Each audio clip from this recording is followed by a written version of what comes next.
E aí, tudo bem? Estamos mais uma vez aqui no Speak Studio. Hoje vamos bater um papo muito legal sobre cerveja. Você gosta de uma cerveja, hein? Eu gosto de uma cervejinha e hoje vamos entender tudo sobre o mundo da cerveja. Quem está aqui comigo hoje é o Edmilson Ferreira Silva, mestre cervejeiro. Tudo bem, Edmilson? Olá, tudo bem? Prazer em estar aqui com vocês. A gente vai conversar um pouquinho hoje sobre essa bebida que encanta muita gente. Speak Studio.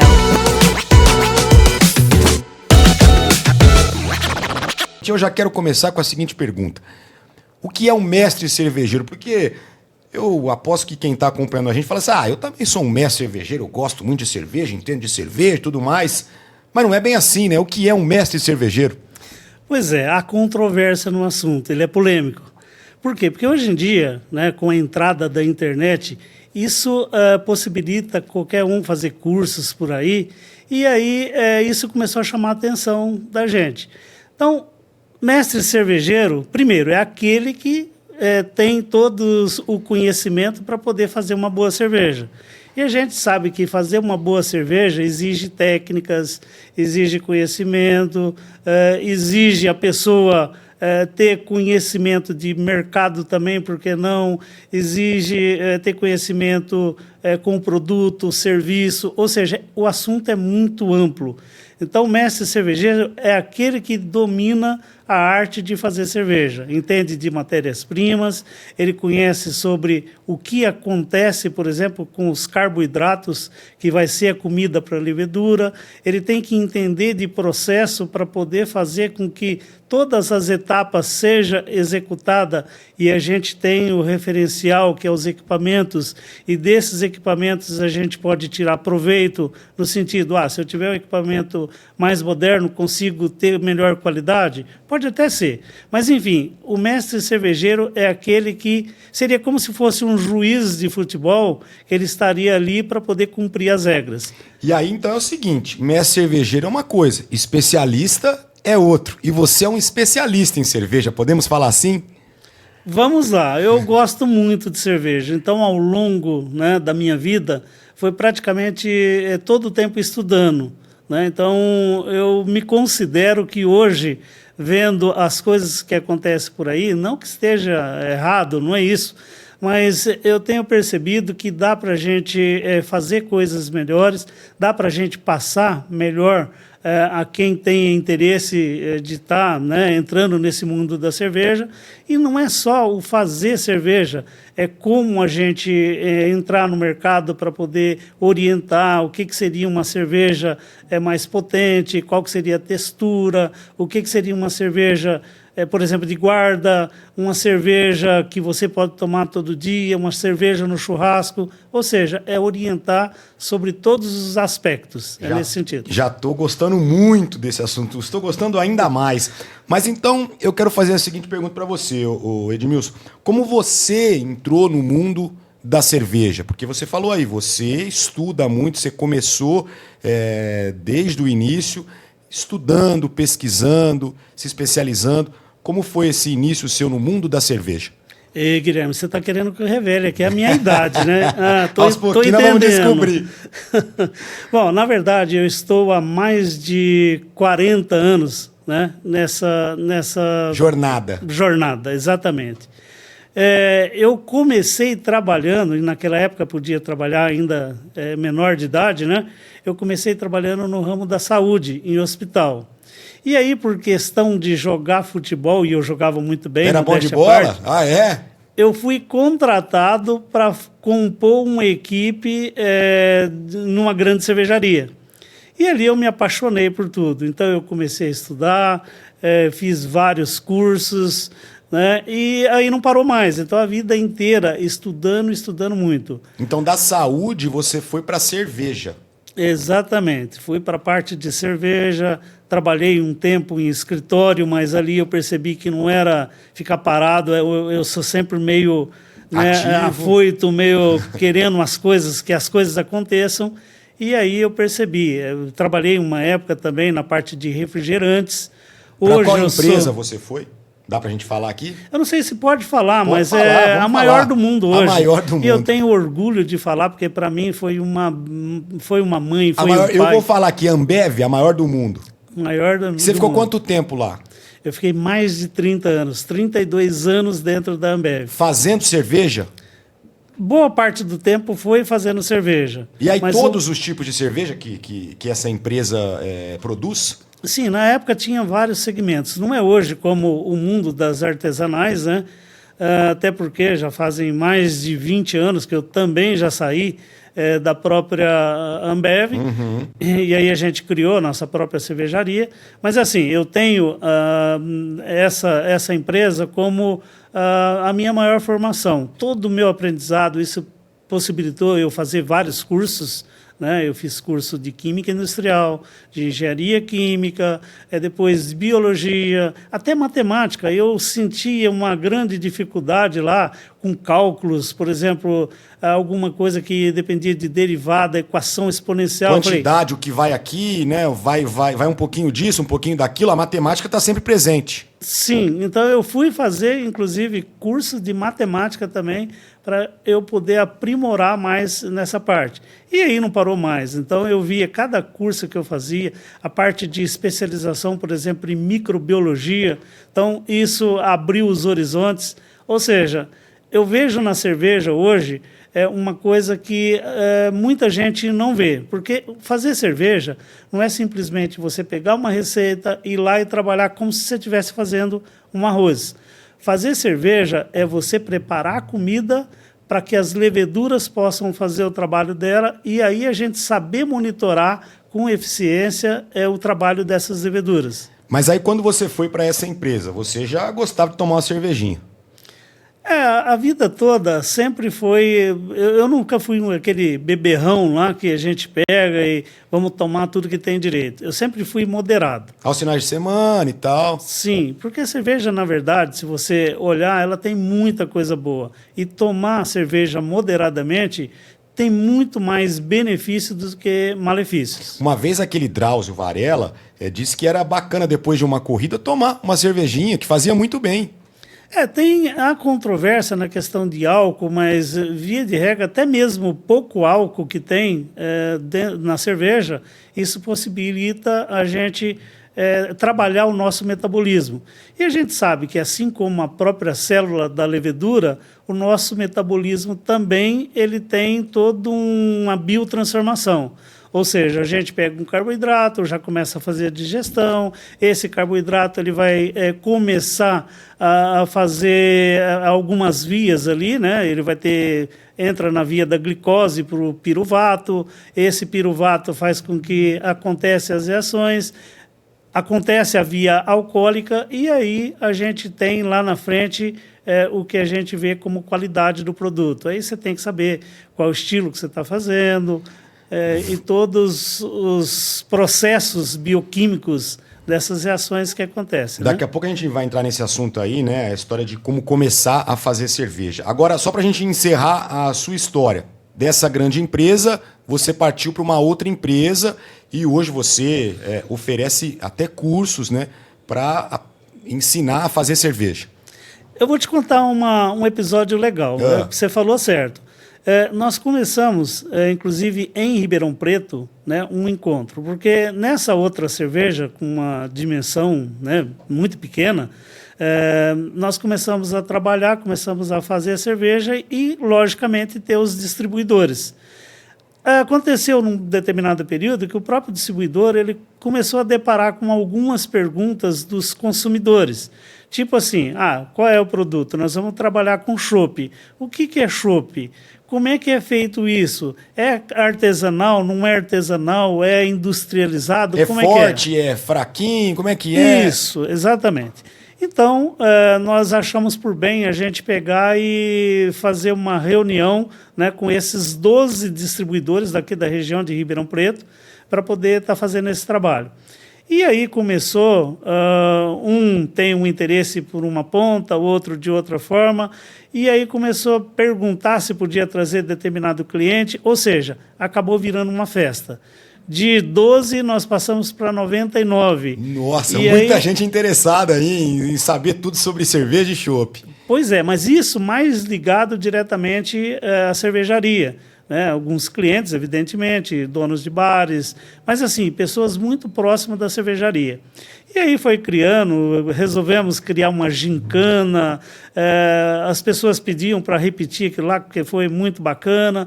No segundo ano, levamos esse episódio para Goiânia, que teve um sucesso imenso de praticamente 100 pessoas. Nós passamos para 250 pessoas.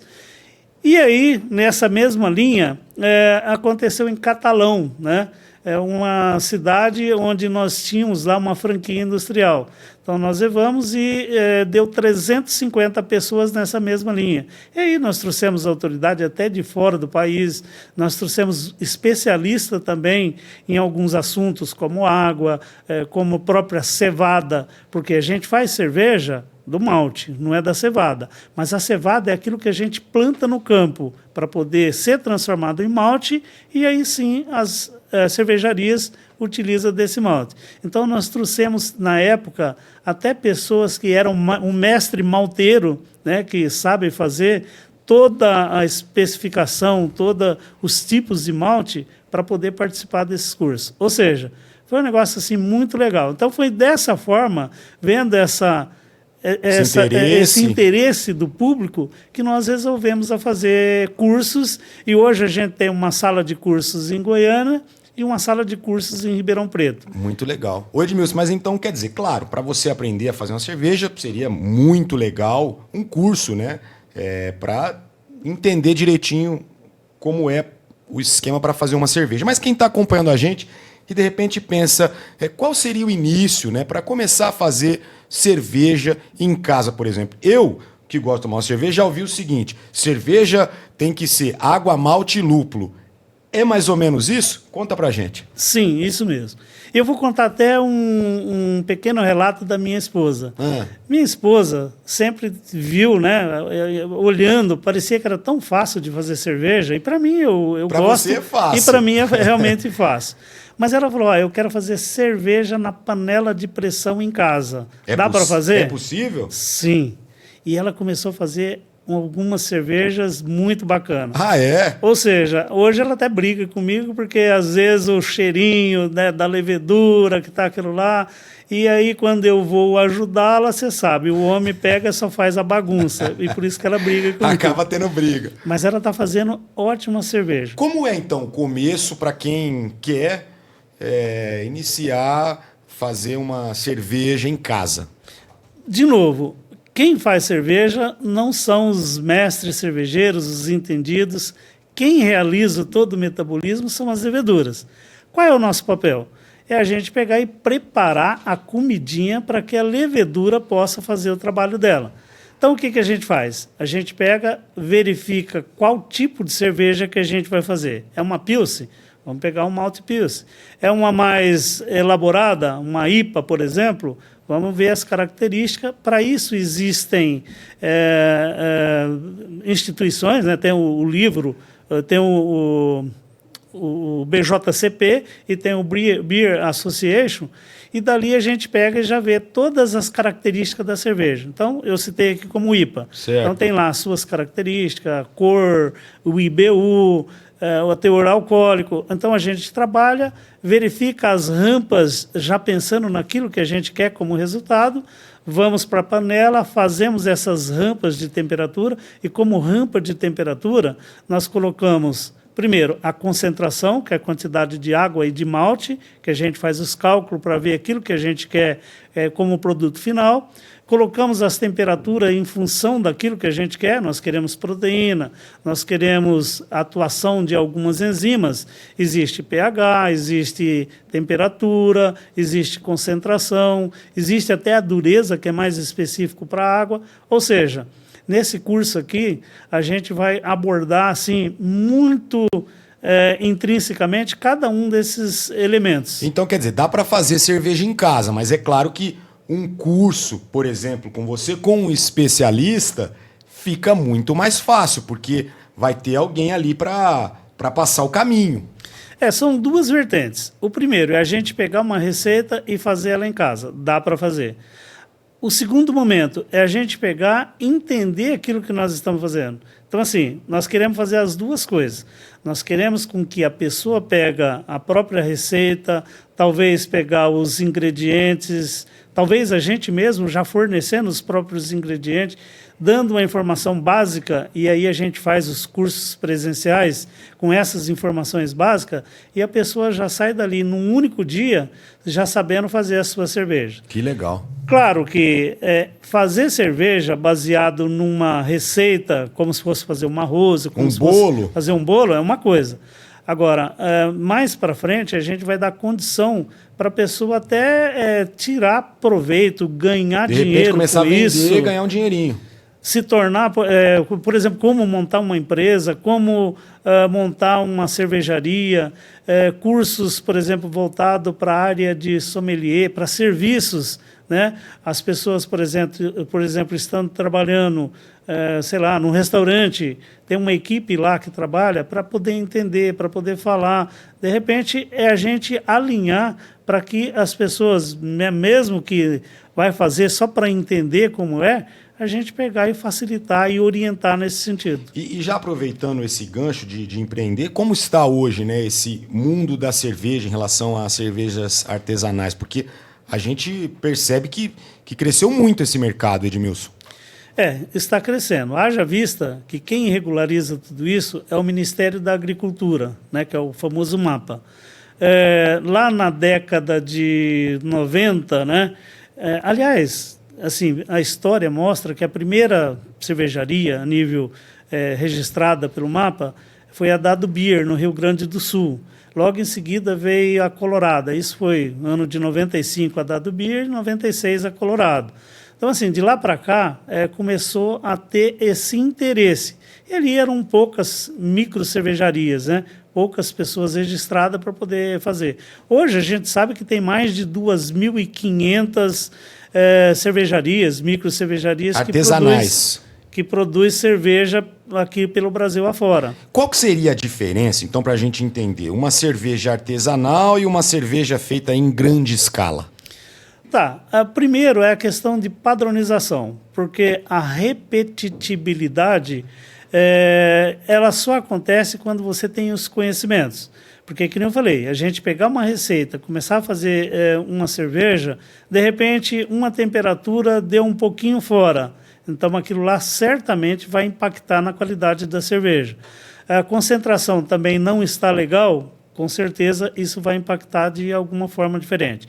Então, quando você tem os processos padronizados, e aí é importante você catalogar, você cadastrar e você pegar até os fornecedores que você pega e compra, por exemplo, uma matéria-prima, e essa matéria-prima ela tem aquela qualidade que você estudou, que você requeriu para poder trabalhar aquela cerveja que você quer. Então, quanto menos você tem a distorção nesses parâmetros, maior é o processo de padronização. Você consegue chegar naquele nível de qualidade, né? Vai estar sempre igual ali, aquela cerveja que você vai estar produzindo vai estar sempre da mesma forma. E qual é a diferença das grandes para as pequenas? As grandes têm tudo isso aí que a gente falou. Tudo certinho. Tudo é uma engrenagem que vai entrando, né? Tem o sistema de recebimento da matéria-prima, tem aquele que entra, é o primeiro que tem que sair, tem o armazenamento, tem controle de temperatura, controle de pragas,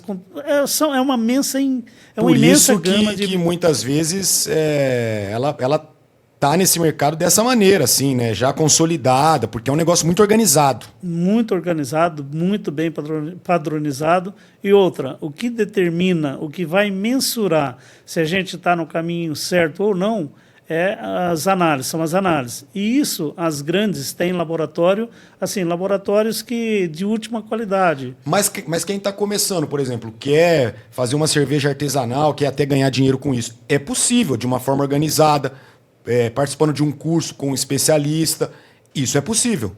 Sim, é possível. A única coisa que não consegue fazer, a não ser que a pessoa tenha todo um processo de abertura da empresa, porque quando você produz uma cerveja, e você vai usar para tomar em casa, ótimo, você não precisa de registro, você não precisa nada.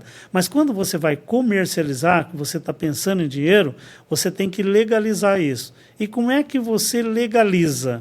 Você legaliza primeiro tendo o seu estabelecimento, e aí a gente tem que passar por prefeitura, alvará de bombeiro. Muita burocracia, aí tem todo um estudo. Patentear a marca.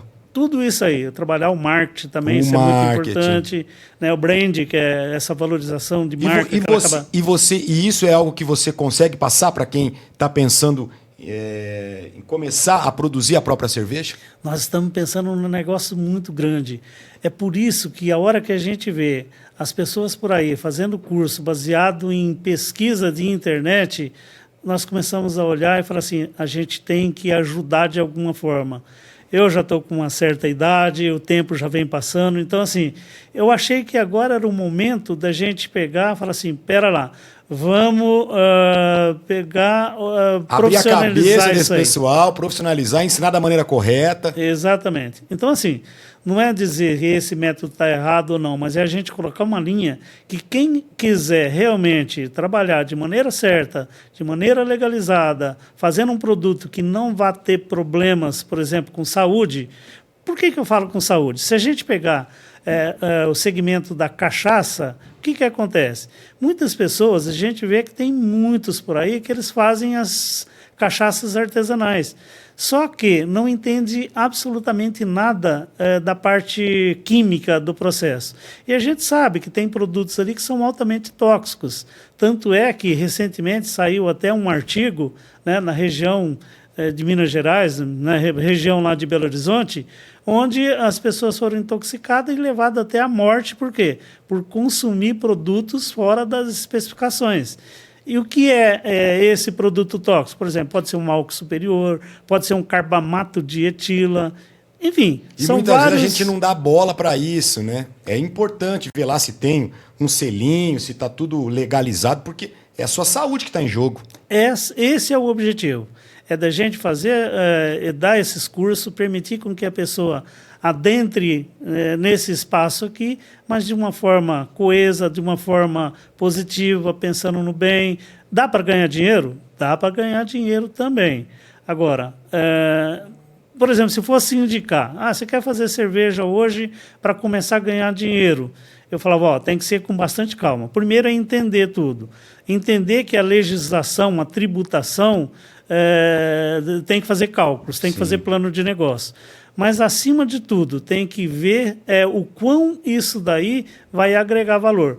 Porque você tem que ter uma estrutura, você tem que começar a estudar primeiro lá na parte final. E qual é a parte final? Você vai fazer, por exemplo, 20 litros, você consegue desovar, você consegue vender ele bem. Mas você vai fazer lá 1 milhão de litros, 100 mil litros, você tem que ver que o mercado está cheio de concorrente. Então, você tem que saber estudar esse mercado, verificar para quem você vai vender.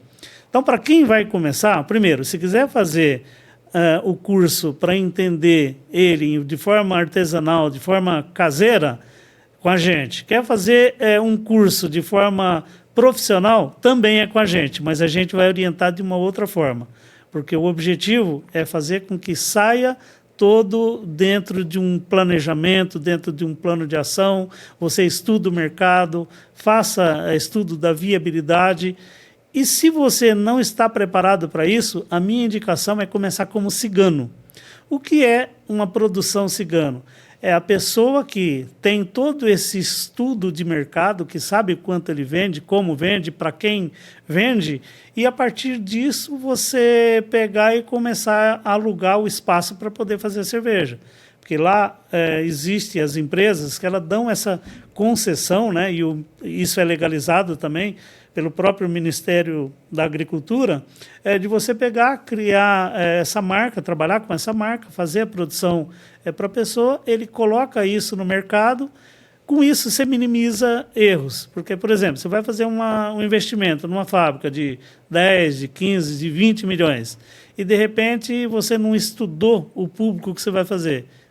É jogar dinheiro fora. Vai cair do cavalo. Então é o seguinte, você quer aprender a fazer cerveja, quer vender a sua cerveja, você tem que fazer o curso com um especialista. O doutor Google é muito bom, né? Mas às vezes pode ter algo ali errado, pode ter algo que não é bem aquilo, e aí a pessoa vai se complicar, né, Edmilson? Exatamente. Então, assim, de forma bem simples. Ah, mas quem pode fazer o curso? Sei lá, de repente entusiasta. Ah, eu vou fazer o curso porque eu quero aprender, por exemplo, como tomar cerveja.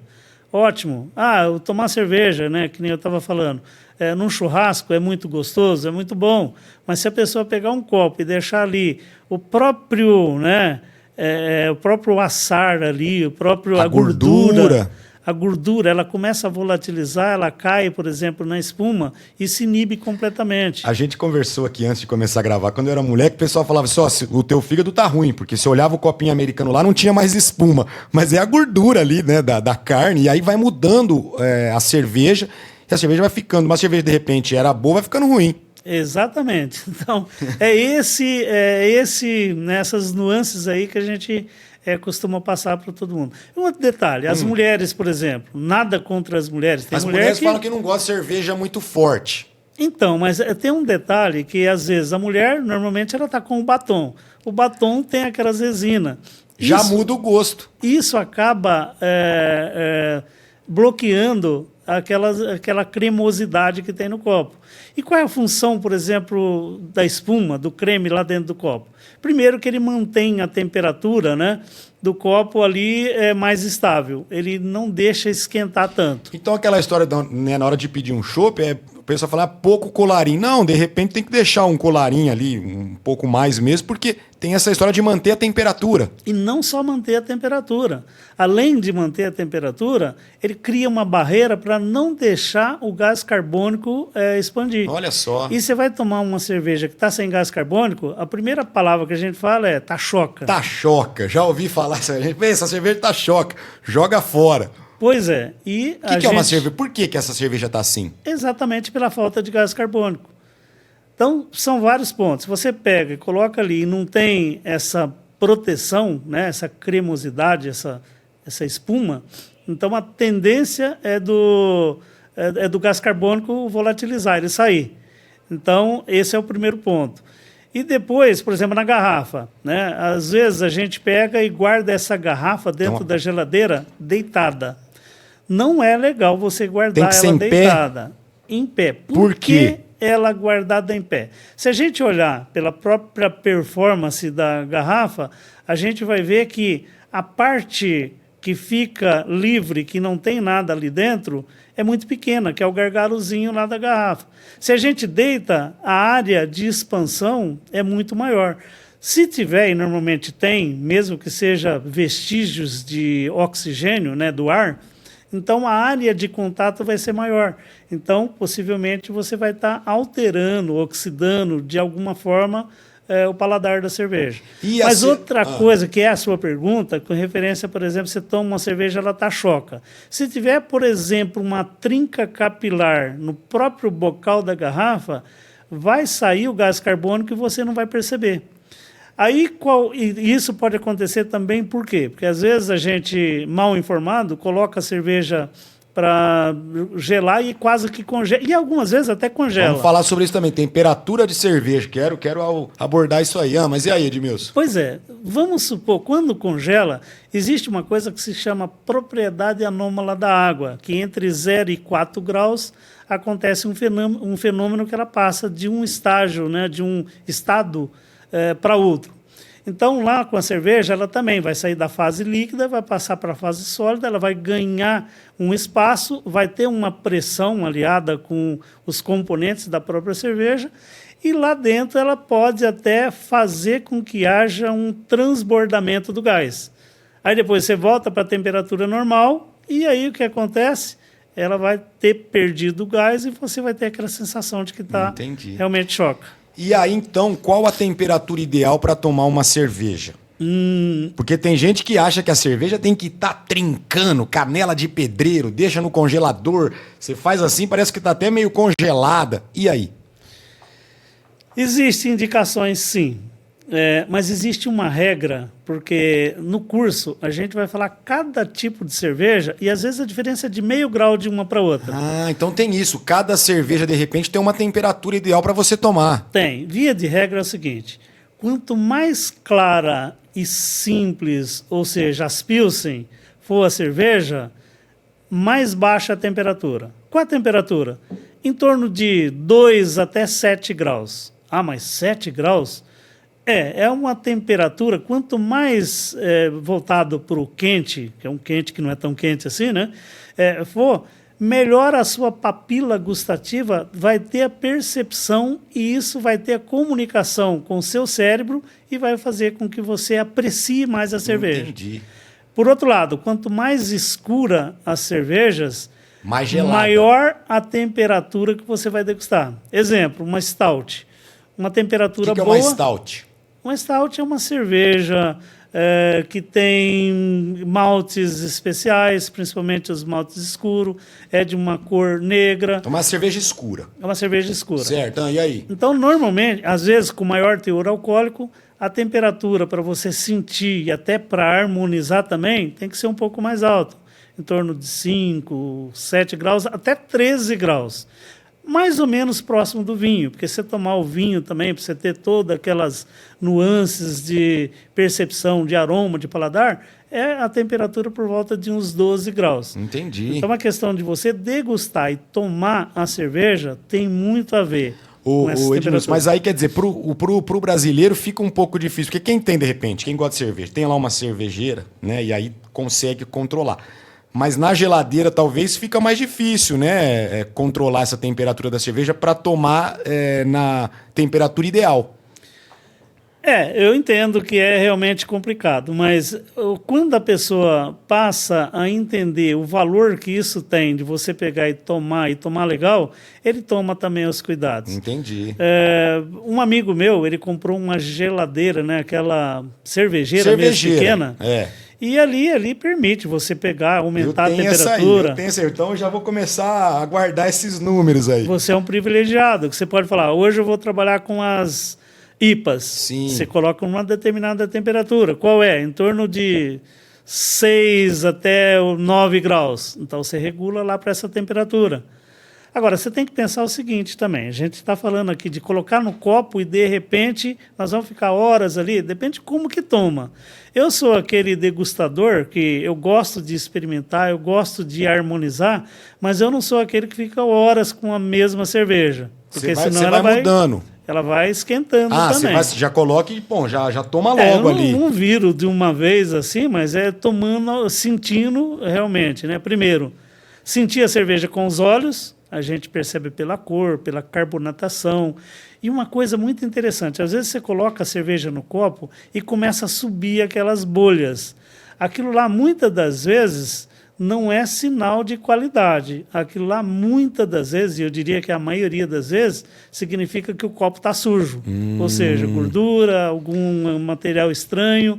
Então, assim, é bem interessante pegar, ter a limpeza adequada para o copo, porque isso influencia também na hora de você estar tomando. E saber harmonizar. E qual o copo ideal, então? Porque tem gente que agora está na moda o tal do copo térmico, que você põe lá, pega a garrafa, põe lá toda a garrafa ali e a pessoa fica ali 1 hora com aquele copo. Qual o copo ideal? Você falou, então, que tem que ser um copo transparente, até para você ver a cerveja. Isso aí é legal. Se a gente pegar e entrar com umas marcas diferentes aí de copo, a gente vai falar, não, eu gosto de tomar num copo de alumínio. Eu gosto do copo americano. Então, cada um tem a sua preferência de copo. Isso é errado? Não, a pessoa tem que tomar aquilo que está achando que está legal. Mas existe uma regra básica para isso. De novo, quanto mais as cervejas forem simples, né, mais claras, com menos teor alcoólico, a gente abaixa a temperatura e a gente estreita a boca do copo. Então, talvez aquela tulipa seria interessante para tomar um chopp Pilsen, né? Aqueles copos reto, fininho, seria uma ótima pedida também. Ah, mas daí eu vou tomar uma Viena Lager, porque eu quero sentir o caramelizado, eu quero sentir o herbal, floral, adocicado, amadeirado. Já começou a falar grego aqui com a gente, hein? Você vai saber tudo isso no curso especialista aqui com o Edmilson. E aí, Edmilson? Tá, aí você tem que ter um formato da boca um pouco mais abaulada, um pouco mais que permita fazer com que esses aromas se direcionem para a sua fossa nasal. Ou seja, cada cerveja tem ali um copo ideal também. Se a gente olhar direitinho, além do copo, além do próprio produto, a própria comida para você harmonizar, é muito interessante você ter esse conhecimento para poder estar trabalhando. De repente, você vai trazer um casal amigo, você vai estar numa rodinha de amigos. É interessante você pegar e fazer com que a pessoa aprecie, com que ela degusta, com que ela coma, né? De uma maneira que vai sentir prazer por aquilo que está ali acontecendo. Daqui a pouco vamos falar sobre a diferença de cerveja e chopp, mas antes, já que você citou essa história da culinária, tem também uma cerveja para cada prato específico, para comer uma carne, um peixe, tem tudo isso também. Tudo isso. Eu posso revelar aqui a minha preferência? Por favor. Eu gosto muito da Pilsen, mas eu gosto também de uma IPA. E a IPA... Então, peraí, o que é uma cerveja IPA? Porque agora tá na moda esse negócio, IPA e não sei o que lá. Tem a questão do BTU? IBU. IBU. Explica pra gente. Tá. O que é uma IPA? Uma IPA é uma cerveja mais encorpada, mais carregada de lúpulo, ou seja, ela tem um IBU. IBU é Unidade Internacional de Medida. Então, existe uma escala que vai, né, bem próximo aí, que é o padrão para poder estar usando os lúpulos, né, em torno de 8 até 100 IBUs. A gente vê o marketing de alguma cervejaria que fala, eu tenho 1000 IBU. A língua, né, o paladar nosso humano, ele tem característica para detectar até próximo aí de 84, até 100 IBUs. Tem pessoas que conseguem ter essa parte sensorial, essa destreza aí de pegar como resultado. Mas, normalmente, são análises que são feitas para poder detectar esse teor da unidade de amargor. Aí você existe os lúpulos de amargor, existe os lúpulos de paladar, existe os lúpulos de aroma. Então, voltando agora para a minha preferência. Sua preferida. Né, de harmonizar. IPA eu gosto ou muito. Pilsen?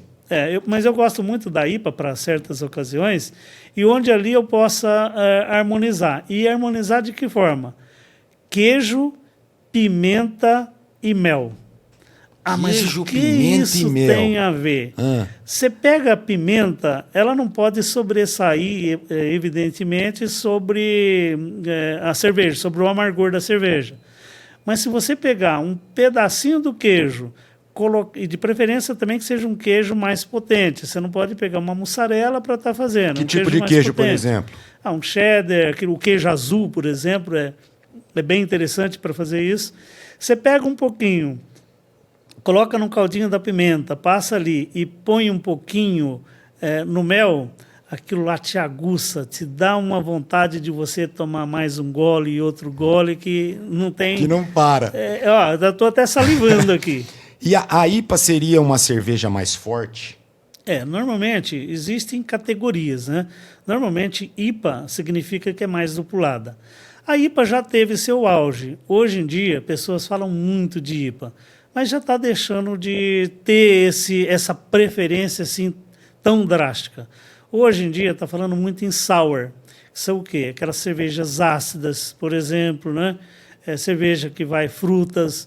Então, tem muitas categorias, mas a IPA, a sour, são boas cervejas. Essas, uma Strong Ale, uma Viena Lager, que tem umas características bem interessantes para você brincar, de harmonizar. E isso faz com que a gente goste muito de estar com uma roda de amigos para poder estar discutindo. Hoje existem quantos tipos de cerveja?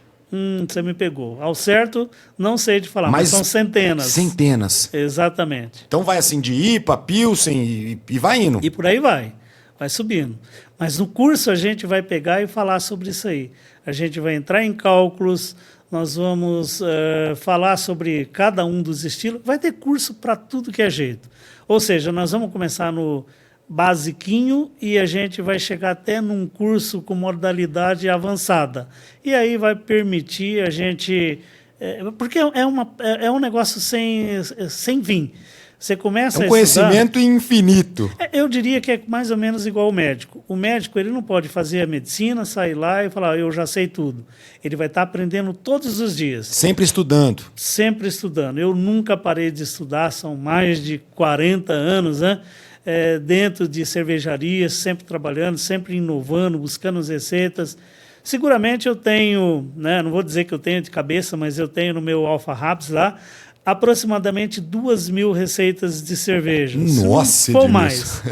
Mas, ou seja, isso permite a gente poder estar trabalhando bastante essa parte, né, da cerveja, drinks também, destilados.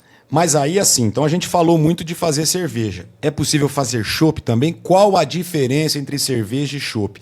E aí já aproveitar, porque assim, é um assunto que eu gosto. A cerveja, né, de garrafa é diferente da cerveja de latinha, por exemplo? Ótima colocação. Primeiro, do ponto de vista da fábrica, do ponto de vista industrial ou artesanal que seja, não tem diferença nenhuma entre chopp e cerveja. A grande diferença é que depois, lá na ponta final, normalmente a cerveja vai para uma garrafa, para uma lata, às vezes até para um growler, ele passa por um processo a mais, que é a pasteurização. Quando a gente fala pasteurização, pode também ter outros tipos da gente fazer com que haja retirada dos micro-organismos. E como micro-organismo, primeiro, é a própria levedura, porque se a gente ainda tiver resíduo, se a gente ainda tiver um pouco de levedura, como existe ainda uma parte não fermentecível, isso pode continuar fermentando e pode altera. Estragar. Além de estragar, pode também alterar o paladar com o passar do tempo. Então, assim, cerveja passa pelo processo de pasteurização.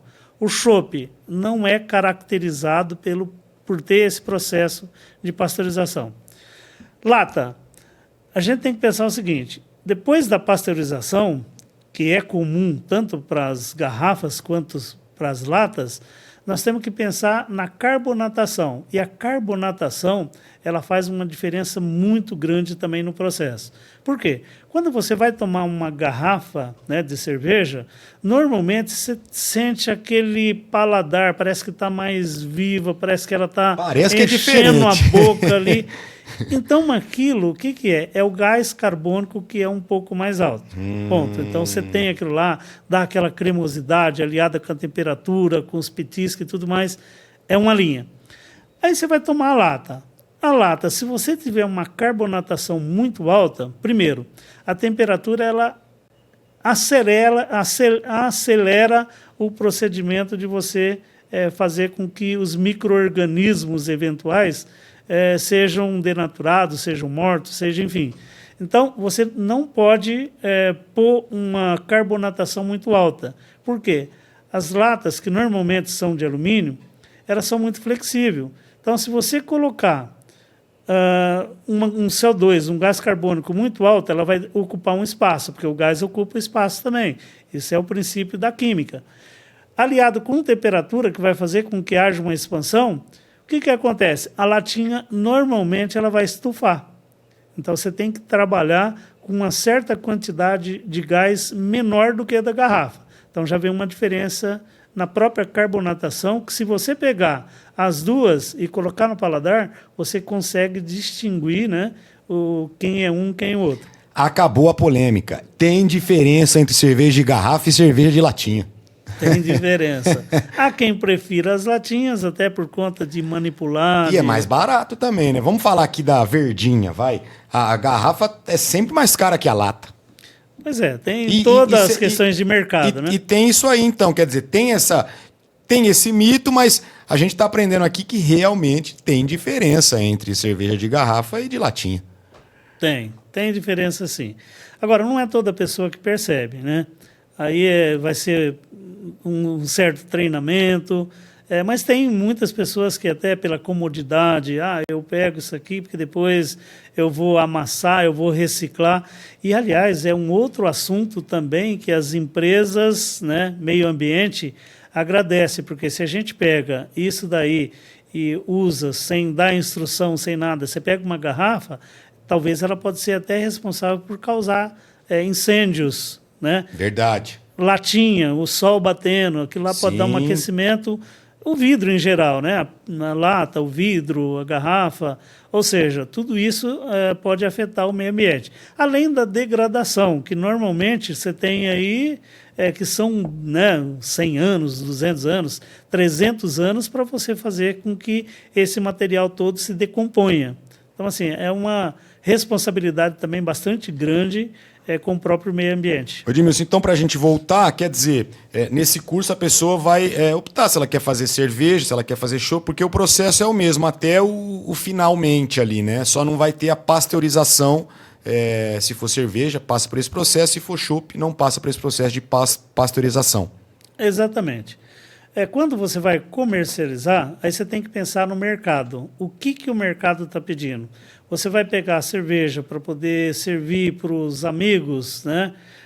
O draft, por exemplo, você não precisa pasteurizar, porque seria como se fosse o chopp. Você pega, vai para uma geladeira, está geladinho, degusta, ponto. Né, você não vai guardar por muito tempo e tal, vai fazer ali, já vai servir, então pode ser sem pasteurização. Agora, você vai colocar numa gôndola, né, para ficar no mercado, sabe-se lá qual é a temperatura interna do mercado, e a gente já falou aqui que a temperatura ela catalisa algumas reações químicas, ela acelera essas reações, né?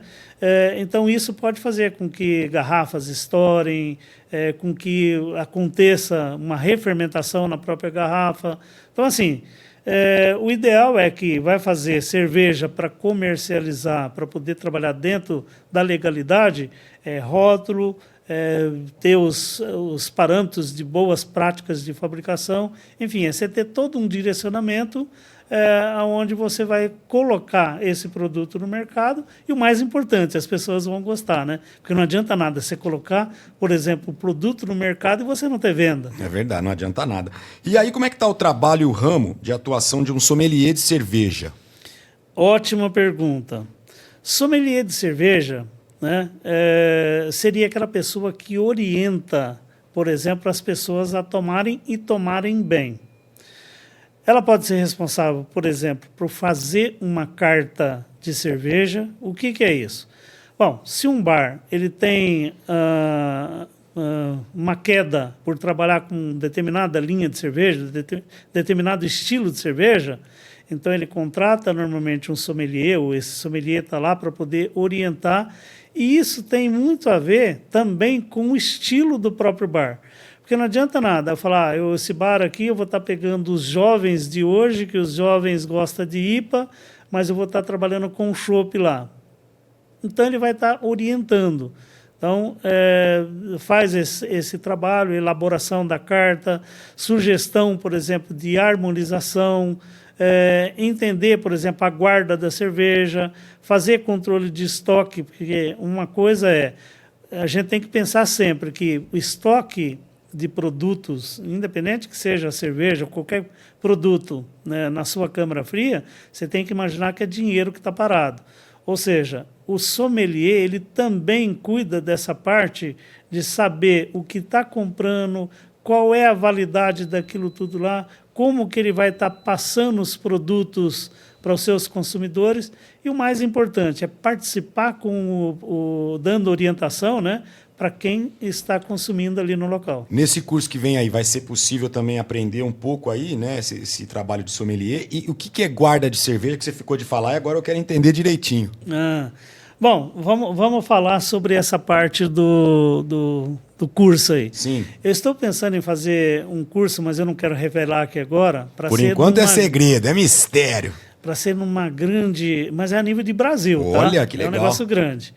Nós temos aqui a unidade em Ribeirão Preto, e a gente pretende servir como um ponto de apoio, né? Até porque existe hoje na cervejaria aqui uma abertura para o público, né? Então as pessoas podem ir lá, normalmente é banda de rock que vai.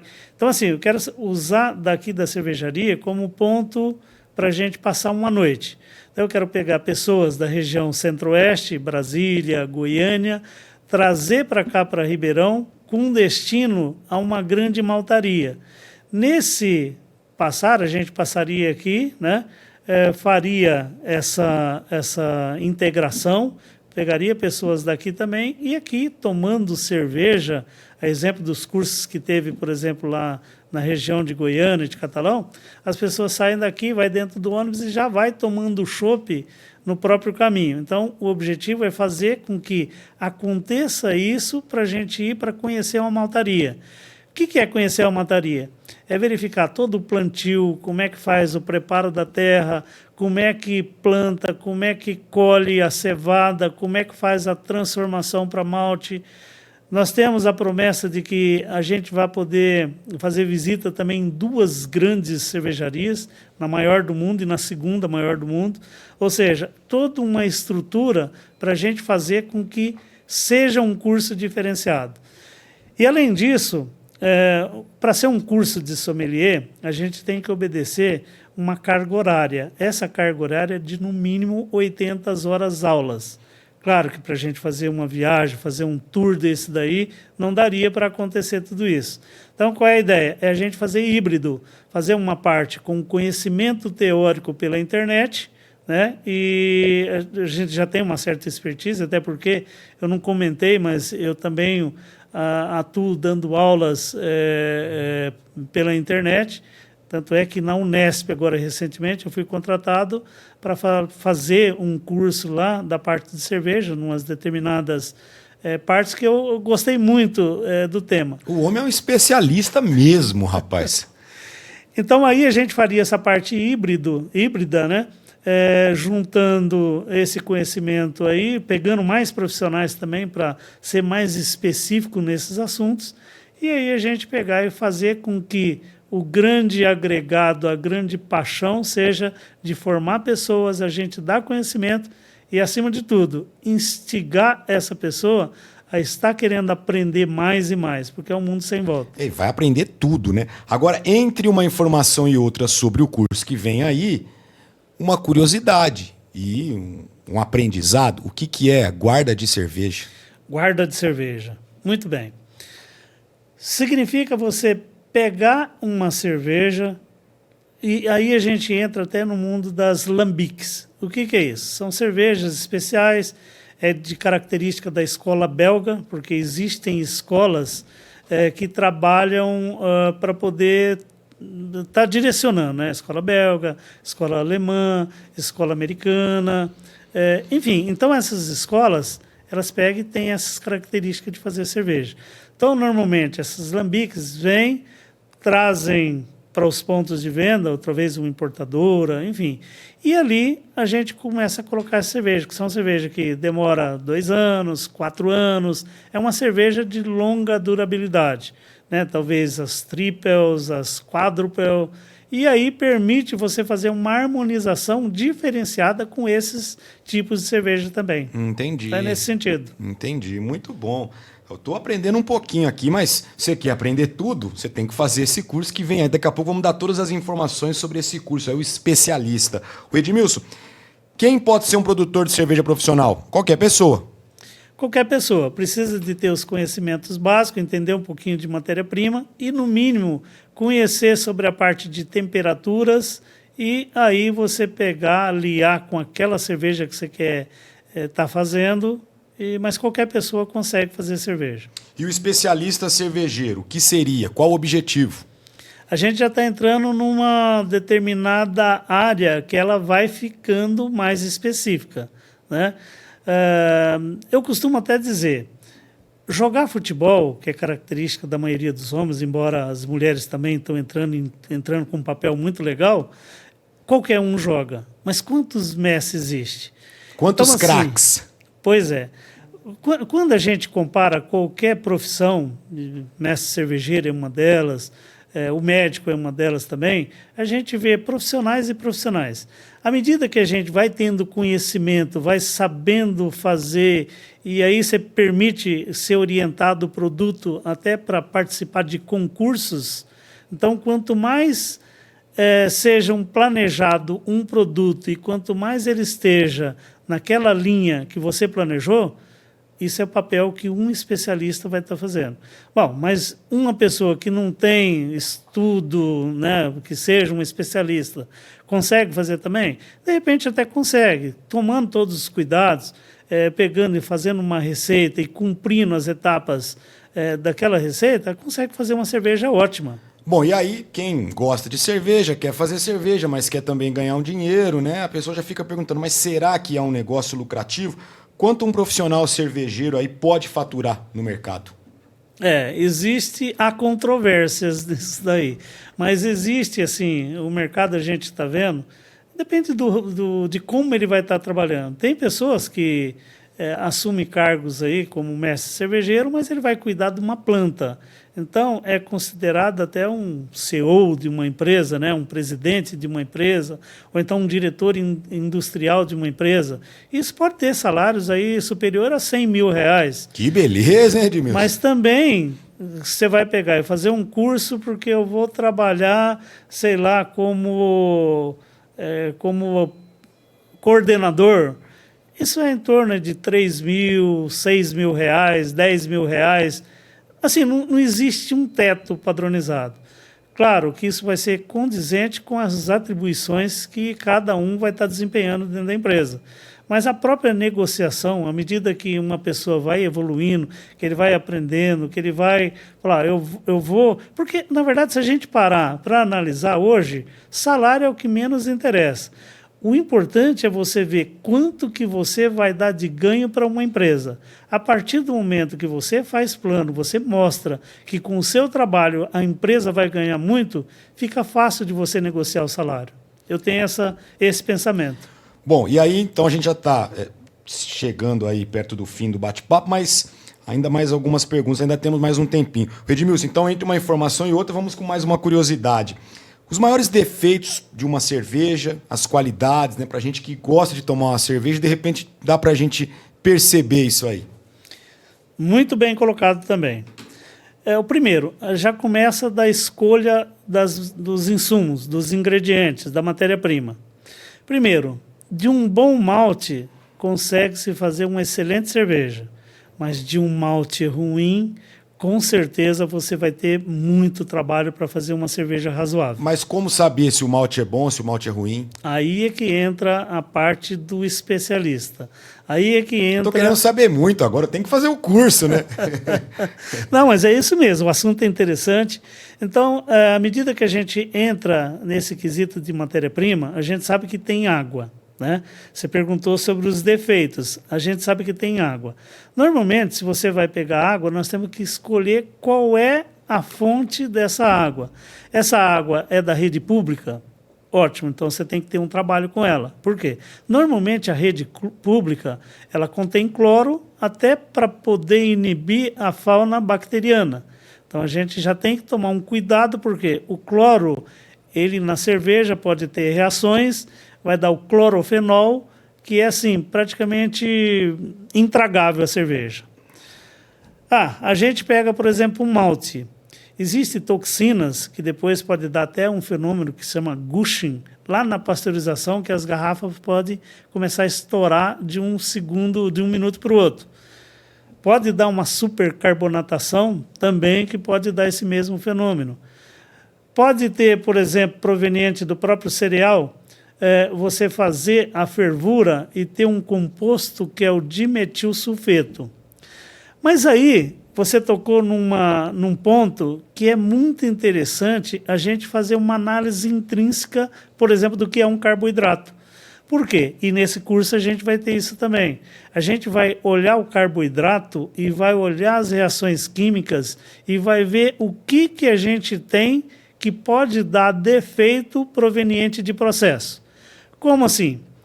Por exemplo, no próprio dimetilsulfeto, que eu acabei de falar, a gente tem uma tina de fervura, né? Eu já estou falando de uma cervejaria um pouco mais avançada, né? Se fosse no caldeirão do caseiro, né? Aí ele iria volatilizar, às vezes ele nem sabe o que está saindo dali, mas sabe que está saindo compostos sulfurosos, compostos que tem que realmente ser volatilizado. Mas quando a gente está numa cervejaria, a gente vai ter um direcionador, que é a chaminé. Então essa chaminé faz com que o vapor, né, a água excedente, ela seja eliminada. O fato de estar eliminando a água, entre aspas, a gente já está esterilizando o próprio mosto. Nós estamos fazendo com que as proteínas estejam coaguladas e aí a gente tem parcelas de proteínas de baixo, de médio e de alto peso molecular. E cada uma tem a finalidade dentro do processo de cerveja.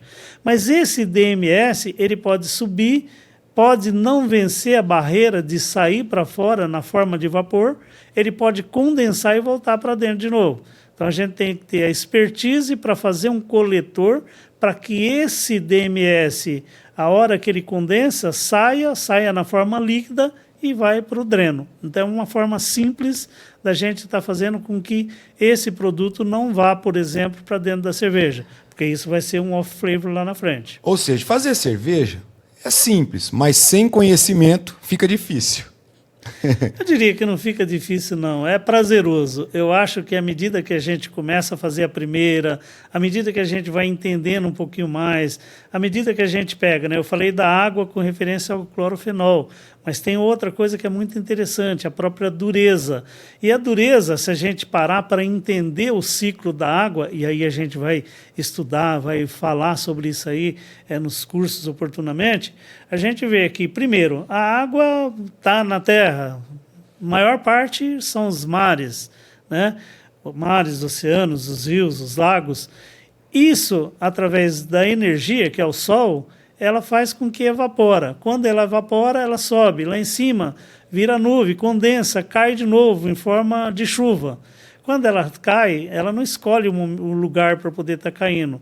Ela vai caindo e com uma possibilidade, pela gravidade, dela ir para a parte mais baixa. Então, se cai nos morros, ela vai adentrando na terra. A composição da terra, que tem muitos componentes químicos e tal, vai agregando, sais vão sendo solúveis nessa água e aí a gente vem para a gente. Aí vem para o processo aí da cervejaria. E aí a gente tem que saber qual é a dureza dessa água, quais são os íons que compõem, qual é a combinação. Porque se a gente parar para dar uma olhada, no nosso organismo não é diferente. A gente também toma água, a gente come o sal, a gente come produto ácido, laranja, limão. E o organismo tem que trabalhar com tudo isso aí, né? E aí esses sais que compõem todo, né, esse metabolismo, ele forma como solução tampão. Então permite a gente, por exemplo, comer alguma coisa básica tem a ver com pH, né? Acima é de 7, a gente vai estar numa condição básica. E tem hora que a gente come alguma coisa, ou ingere alguma coisa ácida. Então, o nosso organismo também, ele funciona como um sistema tampão que permite com que a gente ingere esses alimentos e não tenha o distúrbio que precisaria, né? Diarreia e outras coisas mais. Com a levedura é a mesma coisa. Entendi. O Edmilson, você preparou uma colinha aí que eu quero que você fale um pouco sobre isso, até para a gente encerrar, para mostrar o quanto a história da cerveja é rica, né? E para a gente encerrar esse bate-papo com mais informação, né? Porque é algo que vem lá de trás. Mas você falou aí de muitos processos, e eu tenho certeza que quem vai acompanhar esse programa aqui é o meu primo Valério Toquical, é um médico oftalmologista, ele gosta das verdinhas e ele faz o seguinte: ele compra as garrafas, ele coloca no sol as garrafas assim, deixa por 24 horas e depois ele coloca na cervejeira dele lá. Isso aí tem algum sentido? Ele fala que muda o gosto da cerveja. Você chega na casa dele, você acha que ele está plantando garrafas todas espalhadas lá, tomando sol lá na sacada. Tem algum sentido isso aí? Ele vai estar acompanhando e agora ele vai saber se o que ele está fazendo tem algum sentido, vale a pena ou não. Explica para mim. Valério, primeira coisa, eu te convido para você passar um dia dentro da cervejaria com a gente. Tá vendo, Valério? De preferência, fazer uma abraçagem lá. Você vai adorar. O segundo ponto que tem muito a ver, eu acho que quando a gente pega e acha o cantinho para a gente estar fazendo a nossa cerveja para consumo, a impressão é que a gente faz nós mesmos procuramos algum defeito, mas a gente já procura alinhar de alguma forma para que a segunda vai sair melhor. E depois da milésima, talvez, a gente vai ver que nós não chegamos ainda na perfeição. Mas isso é que é gostoso, é você fazer, as pessoas virem, darem a opinião e a gente cada vez mais querer fazer alguma coisinha para poder mostrar que o assunto é interessante, que é bom, faz bem para a saúde, desde que tomado, né, moderadamente. Edmilson, então vamos lá agora, para a gente encerrar, vamos contar um pouco da história da cerveja, essa bebida que eu acho que seria a preferida do brasileiro, né? E o que você preparou para a gente para contar um pouco dessa cerveja que vem lá de trás? Como é que começou a cerveja nesse mundão de Deus? Não, quando eu fui convidado para a gente falar um pouquinho sobre cerveja, eu falei, puxa, mas o que a gente vai falar? Bom, primeiro que parabéns aí pela conduta, porque eu tô parecendo que esses alguns minutos que nós passamos aí, parece que foi segundos, passou tão rápido, porque é tão bom a gente estar do lado de pessoas que sabem até fazer as perguntas, e isso aguça a gente, instiga para poder estar falando cada vez melhor. Obrigado. Falar da cerveja... eu não preparei, eu só fiz uma anotação aqui de datas, porque eu sou péssimo para guardar datas. Eu só sei a data que eu comecei dentro de uma cervejaria. Foi em 1975. Que beleza. Então essa data ficou marcada. Sim. Mas olhando assim, o mundo, a gente tem que dividir, até como ser humano, eu acho que as pessoas também deveriam até entender um pouquinho da parte de história. A gente tem como primeiro ponto a pré-história, né? Onde tudo começou. Então lá é dividido, né? Começou tudo na era paleolítica, né? Que foi de 2,7 milhões, alguns milhões de anos, até próximo de 10 mil anos antes de Cristo. Nessa época, as pessoas costumavam muito usar de vestimenta, né? Aprender a caçar, a fazer a pesca.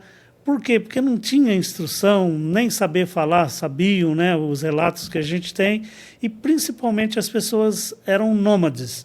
O que significa isso? Significa que ela estava numa determinada área, numa determinada região, e nessa determinada região eles procuravam, através da caça, da pesca, a formar os seus grupos. E percebeu-se ali que o próprio couro, a pele dos animais, servia também para tampar do frio, né? Isso foi, então, de alguns milhões até 10 mil anos antes de Cristo. Depois disso, veio a Era Neolítica, onde foi de 10 mil anos até 4 mil anos antes de Cristo. E aí começou a ter um crescimento, né? Onde a Idade da Pedra, que ela já começou lá na pré-história, no período paleolítico, era conhecido também como pedra lascada. E depois, nessa outra era, aí no Neolítico, o homem aprendeu a fazer ferramenta, instrumentos. Aprendeu a mexer com a pedra e, com isso, fazer a enxada, fazer o martelo, enfim. Ele começou também a ter domínio do fogo. Então ele percebia que, além dele pegar e cozer, né, fazer o cozimento de alguns ingredientes, também servia no período, nas cavernas, para poder iluminar, para afugentar muitos animais. Então ele aprendeu essa técnica de mexer o fogo. E com essa, principalmente de fazer o cozimento de alguns ingredientes, ele aprendeu que determinadas áreas eram benéficas. Então ele procurava sempre fazer esses encontros, essa aglomeração na beira de rio. Isso foi tido como sedentarização. Eram esses nômades que iam para determinados pontos para poder usar da cultura para tirar o melhor benefício em cima da comunidade deles. E ali ele aprendeu que se pegasse um material, ele batia, porque ele ficava melhor para fazer a degustação, para a alimentação, ele deixou ao acaso, e esse ao acaso fez com que houvesse a fermentação, alguém tomou e sentiu que aquilo ali era gostoso. Então começou-se a produzir a cerveja nesse período que, se a gente olhar a história, né, falam, a cerveja tem cerca de 6.000 anos, outros já falam, são 9.000 anos. Assim, ao certo não se tem esses dados muito interessantes. Mas o mais, né, interessante dessa linha toda aí é esse período, né, da pré-história, que foi dividido em paleolítico e neolítico. E depois veio a Idade Antiga, que foi de 4.000 anos antes de Cristo até 476 anos depois de Cristo. Com isso veio a primeira civilização. E que nem eu falei, eles preferiam sempre as margens de rios. E ali começou também a parte da Mesopotâmia, onde hoje é o Iraque, o Irã, aquela região toda ali. E ali os próprios povos do Egito, os persas, os fenícios, os hebreus, eles aprenderam a domesticar, a ir aperfeiçoando para fazer esses tipos de bebidas. E isso acontecia principalmente entre o rio Tigres e Eufrates. Então, nesse período também, o homem começou a desenvolver a própria escrita. Depois disso veio a Idade Média, né, em torno de 476 anos depois de Cristo, que perdurou até 1453. Aí entrou muito a parte religiosa. A Igreja Católica, né, ela começou a criar mosteiros, abadias, e começou a aperfeiçoar aquilo que se tinha como coisa boa que o homem aprendeu lá atrás, que veio trazendo e começou a trabalhar. E foi exatamente aí que começou a entrar o lúpulo, né? Através da Santa Idelgarde von Bingen. Essa mulher, uma freira, ela também com grandes conhecimentos da parte de botânica, ela contribuiu para levar o lúpulo, e aí o lúpulo funciona. Hoje a gente sabe que ele é um bacteriostático, ajuda a inibir determinados crescimento bacteriano, e isso foi uma inovação. Depois veio a Idade Média, de 476, que é o que eu acabei de falar, né? A Idade Moderna, logo em seguida, de 1453 até 1789, e entrou o sistema capitalista, surgiram as leis, e a primeira lei que foi colocada, que se tem conhecimento, que é o Código de Hammurabi, é um dos mais antigos. Ali, os reis, as pessoas, né, de poder da época, eles colocavam como se a pessoa produzisse uma cerveja de má qualidade, ela era condenada à morte. Olha só.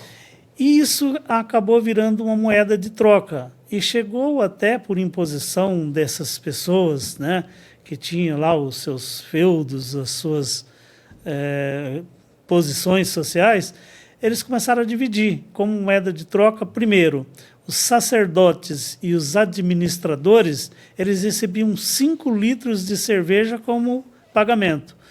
Já as pessoas, funcionários públicos, recebiam 3 litros. E os trabalhadores em gerais recebiam 2 litros como essa moeda de troca. E depois, aí um pouco mais adiante, surgiu a lei da pureza. Essa lei ela surgiu na Alemanha, perdura até hoje. Ela se chama Reinheitsgebot, que significa fazer cerveja sem nenhum aditivo químico. Essa lei ela permite, né, na produção de cerveja, ser usado a cevada maltada, água e lúpulo. Seria isso? Só isso. Água, malte e lúpulo. A levedura, que seria o quarto ingrediente que comumente a gente usa hoje, ela é regional, ela seria como se fosse orgânica. Entendi. Ela fica na natureza, por isso que a cerveja que eu falei lá, de abadias, de guarda, né, dos mosteiros e tudo mais, ter essa caracterização. Na Alemanha é muito comum você ir lá e você tomar uma determinada cerveja com a levedura específica daquele local. E esse período também ele acabou sendo influenciado por uma alta demanda, de altos impostos. E naquela época era comum também ter importação de produtos. Cerveja, por exemplo, da Inglaterra, né? Tinha até uma história das IPAs, né? Que ela saía né, do Reino Unido, ia lá para as Índias, e aí, para poder ter a conservação, colocava-se mais lúpulo para poder ter uma durabilidade maior, porque a cerveja era comum de estragar. Então, entra vários pontos aí, mas foi caracterizado também como um aumento muito alto dos impostos. Depois veio a Idade Contemporânea. Essa idade ela foi marcada principalmente por duas grandes guerras, né?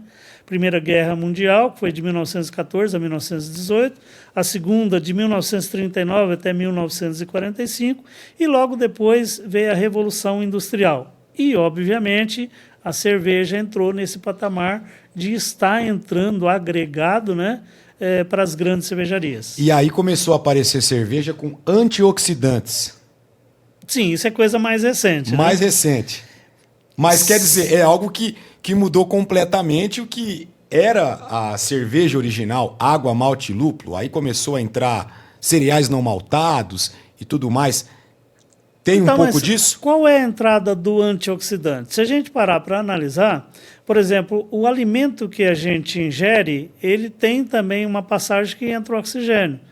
Na formação, por exemplo, que isso acontece na mitocôndria, a gente tem os açúcares sendo transformados nas reações, piruvato, até chegar lá na frente. Então, isso, na via fermentativa, que é uma das últimas etapas que acontece, gera o oxigênio. E o oxigênio combina com o FAD e com o NAD que está acontecendo. Na época não se sabia nada disso. Entendi. E a gente vê que hidrogênio combinado com oxigênio, que é da própria respiração nossa, o que vai acontecer? Combinação dos dois da água. Então, é o metabolismo da equação, né, de fermentação, que é o carboidrato sendo transformado em água e gerando gás carbônico e a água também. Edmilson, quer dizer, a cerveja foi ficando cada vez melhor. Cada vez a gente aperfeiçoando mais. Muito né? bom. Mais alguma informação? Teria muito mais coisa, A gente mas ficaria aqui, o dia inteiro aqui. Aqui só demos uma palhinha de como é que a gente cresceu, como é que a gente evoluiu. Como a gente chegou até aqui. Exatamente. E foi um negócio bem interessante, porque desde a pré-história, né, já se começou ao acaso. E uma coisa que com a entrada, por exemplo, da refrigeração, com a entrada, por exemplo, do domínio do vapor, o armazenamento. Louis Pasteur, por exemplo, ele descobriu as bactérias, descobriu que a seletividade, ou seja, ele deu um avanço muito grande para a gente chegar num ponto de hoje. E até mesmo, né, na idade contemporânea, descobriu-se o termômetro, porque até então sabia que era frio e era quente, mas o quão frio é? Então, com essa tecnologia, com o uso, por exemplo, de cerveja nas próprias cavernas, às vezes no período de inverno era comum pegar bateladas de pedras de gelo e colocar bem lá no fundo das cavernas para que durante o tempo conseguisse fazer cerveja e ela tivesse uma boa estabilidade também. Ou seja, na cerveja a gente aprende tudo. Aprende tudo e é assim um conhecimento sem fim. Edmilson, quero te agradecer demais, né, a sua presença aqui no Speak Studio. Foi muito bom aprender um pouquinho sobre cerveja e eu acho que eu vou me matricular nesse curso aí. E você que também gosta de cerveja, você tem que fazer o curso especialista que vem aí. Então passa mais informações para a gente. Já dá para falar um pouco sobre esse curso ou mais informações a gente vai ter aí durante os próximos meses, onde quem quiser mais informações pode procurar para saber tudo sobre esse curso que vem aí, porque é um negócio que quem gosta de cerveja, eu tenho certeza que se interessou e vai pensar em fazer esse curso. Uma coisa que a gente está pensando bastante é o seguinte: nós temos que dar o maior conteúdo de informação possível a quem tenha interesse. Mas informação é dinheiro. Nós não estamos pensando em dinheiro. Não sei te falar quanto, nem como, mas a gente está pensando num negócio que, primeiro, a pessoa vai ter o prazer de estar junto com a gente. Esse é o nosso legado. Então, assim, vai ter muitos cursos, não vai ser um curso só. Nós já temos o curso presencial, esse eu indico bastante, mas Aquela pessoa que não tem condição de estar presencial por motivo de trabalho, viagem, família, né? Porque a gente tem tão pouco tempo para a família hoje, então a gente vai dar essa possibilidade da pessoa estar adquirindo isso aí online também. Que legal. Então vai ser assim, vários módulos, mas o mais interessante, não adianta a pessoa pegar e falar assim, eu vou fazer à distância, porque a distância é melhor não fazer. Se for fazer pensando, eu vou fazer um curso simplesmente para pegar uma receita e fazer a cerveja, não é isso aí que nós queremos. Nós queremos que a pessoa se interaja, que presta também conhecimento. De repente, né, o Valério pode ser até uma pessoa que vai contribuir muito com os conhecimentos científicos dele. É a gente fazer uma equipe, quem sabe até buscar pessoas também que tenham expertise. Por exemplo, a pessoa do segmento aí, de esportivo, né, um atleta. Então, essas pessoas virem para dentro para poder ajudar também. Então, não queremos explorar nada, nós queremos fazer um negócio simples, mas um negócio que tenha credibilidade, um negócio que, no meu caso, eu passei a vida inteira estudando e eu vi que dá para a gente fazer coisas mais precisas do que tem por aí hoje na internet, e isso no sentido de fazer agregar valor. Muito bom. Edmilson Ferreira Silva, mestre cervejeiro e mais, especialista em cerveja.